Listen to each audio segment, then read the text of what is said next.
guys, welcome back to the All-in-One Show. Today I'm going to be showing you 5 pretty good tips for drawing. You only need very few items actually. You're going to need a paper towel or like a cotton ball or a Q-tip or something soft like that. That would work. Even toilet paper. That would work too. And a set of good pencils. You can use normal pencils, but I would prefer 6B through 2H pencils. They're great for drawing. They have lots of variety of different darknesses for the leads. And so let's get started with our 5 tips for drawing.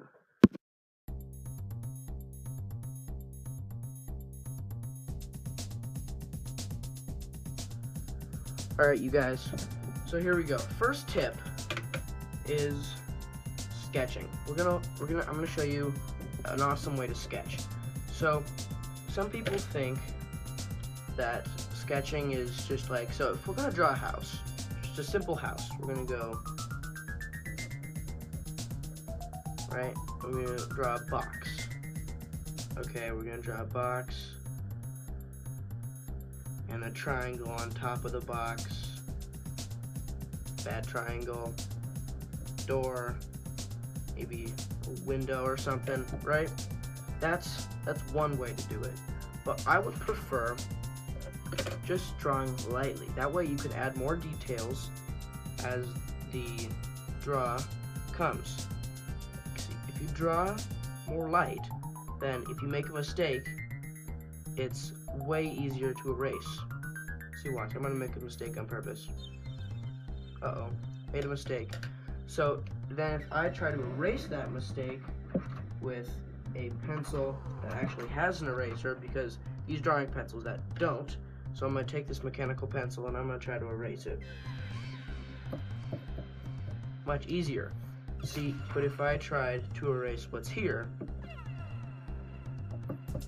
it's harder, and you use more of an eraser and you get that line that looks ugly, and it's not as fun when you see a faded line not where it's supposed to be. So there's the first tip for our drawing episode of the All-in-One Show. Just sketch lightly. When you're beginning a drawing, just draw lightly. And when you do get it the way you want it, then you can go over those lines with a darker pencil or pushing harder. Because if you know where you're going to draw and what you're going to draw, then you can do a darker pencil. There. That looks pretty good, doesn't it? And then we can add the door and the window or whatever you want on our house. And that's the first tip for our drawing. Tip number 2 for drawing. Fold your paper. That way you can do good stuff with that. So, just kidding. That was, no, but recycle, people. It's good for the environment.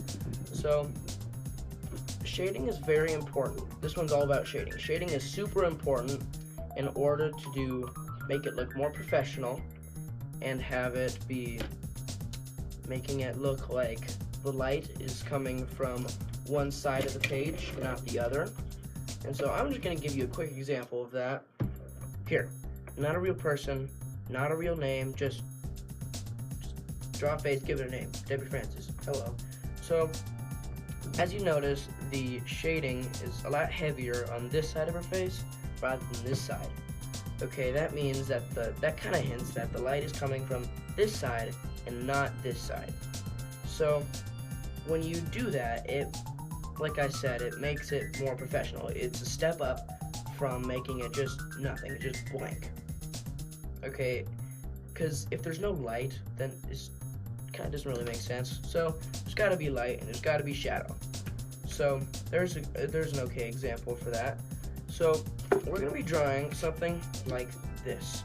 So, but we're just going to do it together. We're going to do it together, okay? So, like I said in the first tip, start light, just light stuff. I'm just going to draw a nice circle. Not perfect, just a circle. And then we're going to make sure that the light is coming from this side. So we're going to draw little sun here. So now what the sun looks like, or we're gonna say that's what the sun looks like. There's the light, it's coming down on this side. So we're gonna have to make this side of the circle a lot lighter than this side. Alright, so in order to start with our shading, I'm gonna start with a 4B pencil. 4B is the second to darkest pencil that I own, at least. The darkest is a 6B, as you can see there. And so we're just gonna start by shading this half of the circle and not this half. Definitely not this half, because that's the side that the light is going towards. So I'm gonna hold it so that the flat side of the lead is facing straight down. We're not gonna go like straight on like that with the tip. We're gonna go for the side. So I'm just gonna work my way around the circle, making sure that this side, like the edge here, the back of the circle, is a lot darker than, say, right here, or right here, or right here, or right here. So, because that's the farthest away from the light that it gets. So you can pause this video if you want, just to catch up if you haven't. I'm just gonna shade. Alright, that's pretty good for now. And what we're gonna do next, this isn't the last step, we're gonna take trusty old paper towel. Paper towels, or cotton balls, or Q-tips are very helpful for this job. You can just make sure there's a good amount of surface on that. I would say this or cotton balls are the most helpful for this job, but you can really use anything soft and fluffy like that to make our drawing soft and fluffy like that. So we're just gonna make sure that we do the edge there of our shading, our previous shading.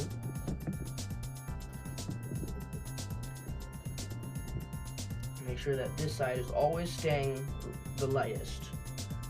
Never gonna darken that up. There. And I'm just gonna erase where I went out of the lines there, so it looks nice. There. Alright, so that's pretty much all you need to know. That's my method for shading. You just draw a little bit, and then fluff it up with something. And then it looks like it's shaded. Tell me that doesn't look like it's shaded. I can't really hear you. That's okay. You're gonna have to speak up or something. But that looks like it's shaded to me. So, here we go. We're gonna work on the next tip. The next tip is shadowing. Tip 3, shadowing. Shadowing can be very important. Just like the last one, it can show where the light is coming from. Like in this drawing here. The shadow makes it look like the light is coming to this side. Along with the shading, the shadow is somewhat like shading, but it's like what space this circle is covering up. So, actually, you can't really shadow 2D objects. So when you draw 3D objects, I like to think of this as a sphere rather than a circle. So when you draw 3D objects, shadowing is very important to let people know that, okay, hey, there's light in this. That way, it looks a lot more professional, like every tip here. So it just makes it look a lot better. Like, if you have shading here, but then you forget to add the shadow, there's just something wrong about that. I know, but whatever. Alright, let's work on our shadowing. Alright, so actually, we're gonna start by using the circle that we just now made and shaded. Right here. Here's our circle. Sphere. Forgive me. Okay, so shadows are normally somewhat the same shape of the object that you drew originally, the original copy or whatever. So shadowing normally is, if you've ever seen your shadow, I hope you have, it's kind of a dark gray. So I normally like to draw my things in dark gray anyways, so let's just get to work. Using a light colored pencil, I'm going to use a 2H, the lightest, and I'm just going to work on going kind of the shape of a circle. Right there. That's pretty good. And the thing about shadows is they're not perfectly edged. So what I mean is, like, the edges of the shadow are fuzzy. They're not perfect straight lines. Okay, like I showed you in the first tip with the thing, these are perfectly straight lines. See, shadows are going to be pretty much the opposite of that. They're going to be fuzzy, they're going to be imperfect, okay? They're going to have lots of flaws, but in that case, flaws are good. So we're going to start off with a B pencil. Not too dark, not too light. It's right in the middle. Alright, and we're just going to do the same concept of using the edge to just kind of fill in this whole shadow here. Should not take too long for me to do that. Shadowing isn't very hard, but it adds a lot of detail to whatever you're drawing, and it just makes it better. I think it's pretty blunt observation, but it's true. It makes it better. Okay, so then we're gonna use our paper towel again, just to kind of make sure it's not super rough, and then we can just kind of, there, look at that. It's fuzzy around the edges. It's not perfect, and would you say that's a shadow? I'm gonna say that looks like a shadow, no matter what you guys say. Comments, whatever. That's not a shadow. Actually, it is. Okay, that's a shadow.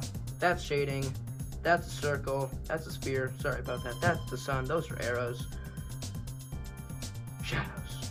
They're great. I love shadows. Very helpful. Alright, tip number 4. Second to last tip. Alright, so this tip is all about color. See, with color, you shouldn't actually overdo it. Overdoing it sometimes makes it look not good, like you're just trying too hard. Like, coloring shouldn't be, or drawing shouldn't be something that you work your brains out to get it perfect. It's just something fun. So, this is an example that I did. It's just a mountain, as you can see, little, not great over here. Just don't pay attention to that. Pay attention to over here. Alright, I didn't overdo the grays and blacks and blues. It's just kind of the right amount of everything. It's not, I don't want to be tooting my own horn or anything, but I take self-pride in this. So, it's not super overdone, it's not super underdone. You just kind of like a cookie. You want your cookie to come out perfect. You don't overdo it, or you don't underdo it. It's just got to be right in the middle.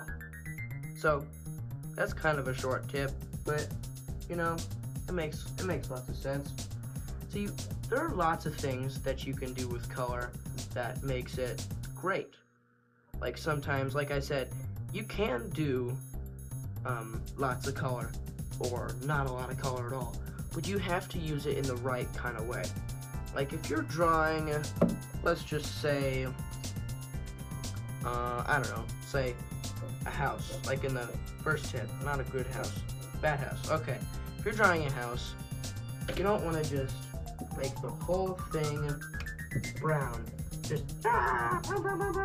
even if you color within the lines and stuff, it's just all brown. Contrast is another thing. If you make it all brown, it doesn't look good, right?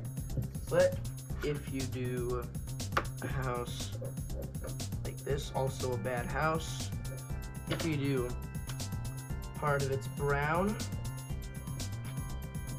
like that, part of it's brown,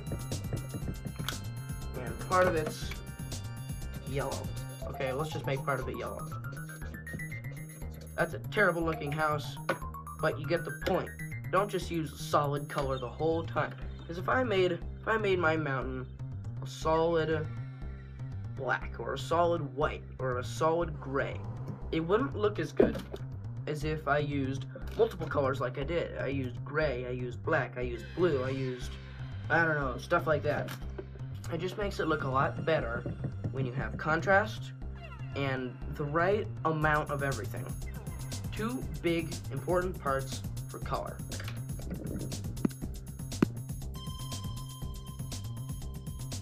Alright, the last and final tip of this video. So this last tip is all about what you want your picture to look like. See, well, I normally do it in two ways.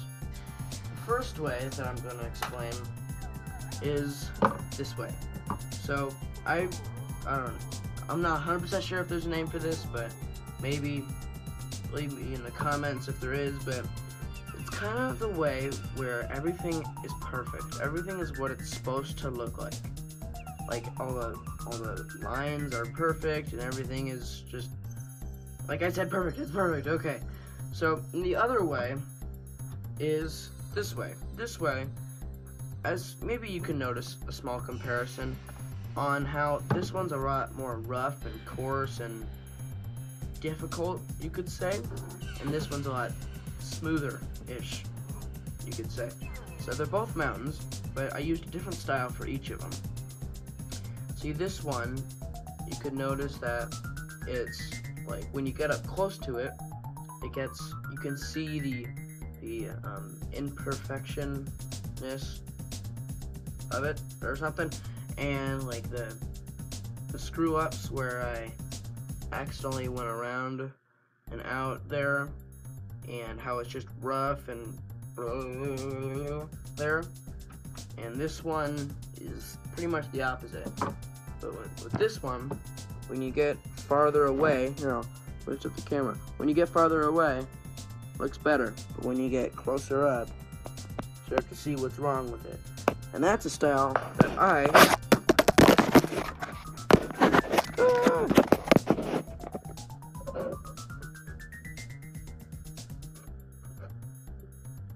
Okay, on with the video. That is a style that I appreciate. I like that style. I use it quite a bit, actually. I'm not 100% sure if I like the style or if I'm just bad at drawing, but I don't know. I think it looks good when it turns out. One example for this is a cube. Cubes, well, there's only one kind of cube, actually. It's just kind of the one with the thing, and then there's another thing, and then it's a cube. There's only one kind of cube, and the cube is the kind of thing that you would want to use this for, because a cube is, well, it's a cube. I've said that before. So a cube's a cube. Gotta make it look like a cube. Am I making myself clear? Tell me if I'm not. I'm not? Oh, okay, that's okay. I'll keep going anyways. Okay, so the perfectionist, the rough, difficult, coarse thing. So, yeah, you can use either for anything, actually, pretty much, except for cube. Yeah, okay. So those are my 5 tips for drawing. Guys, thanks for watching. I hope you enjoyed this video. I hope you found it educational, and you'll use these techniques to draw and paint or whatever kind of artisticness you want to do. And if you like this video, I hope maybe you'll like some of my others, and like and subscribe. Like, you wouldn't believe how much that helps. Like, it just like,